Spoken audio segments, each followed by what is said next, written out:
منګ له اوړه پکار دي، منګ له چیني پکار ده، وای غریب چې په دې ملک کې ارزاني پکار ده او مسلماني پکار ده. منګ د سړک وږي یو، منګ د نالۍ وږي یو، منګ له ګیس پکار دی، منګ د بجلۍ وږي یو، د اسلامي پاکستان د خوشحالۍ وږي یو، د موجوده قانون د تبدیلۍ وږي یو. منګ له وینا پکار ده خو آسماني پکار ده، په هر یو کار کې د الله یاد دهاني پکار ده او مسلماني پکار ده.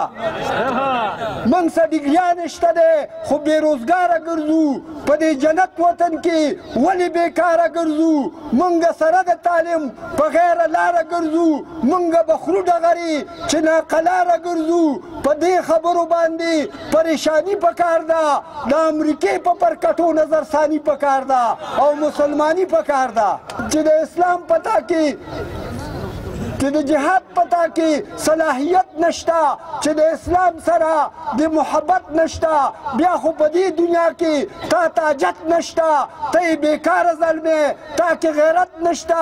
موږ له جذبه پکار ده، موږ کې جذبه پکار ده خو اسلامي پکار ده، د امریکې په پرکټو نظرثاني پکار ده، مسلماني پکار ده. او چې میتاب بچن نشي مړه خالد جوړ شه، د مسلمان بچی نر مجاهد جوړ شه، خلک که هر څه وایي خو ته عابد جوړ شه، د اسلامي جماعت مشر قائد جوړ شه.